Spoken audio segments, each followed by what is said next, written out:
Among Canadian NHL teams that played on this Tuesday EDT time, there were a whole bunch of close games.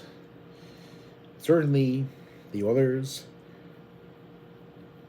convincingly beat the Utah Mammoth on home ice, 6-3 after having fallen behind earlier on the game.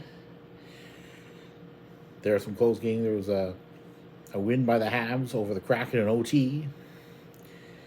And a whole bunch of close games, or at least wins or close games. The Rangers Canucks one was pretty close too. It was an empty net at the end.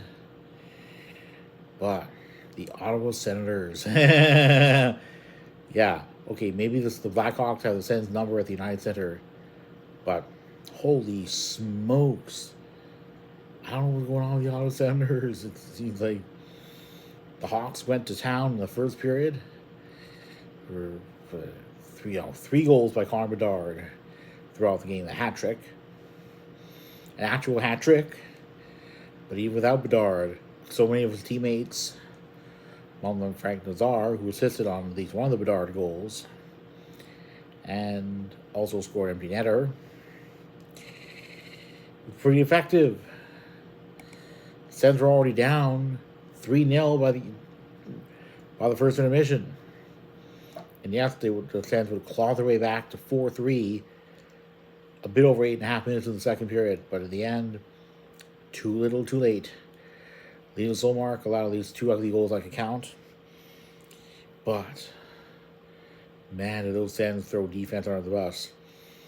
I'm not that I'm a fan of the Sens, but even as an observer, that was not a good game played by the relevant Canadian team.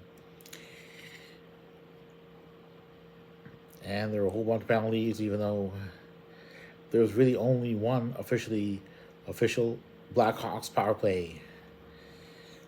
And 4 Sens won. You're thinking, the power play was bad.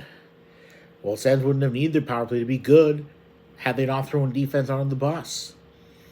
They did, and, well, predictably, even with face-offs, they dominated to 36-28. It just doesn't matter. It was just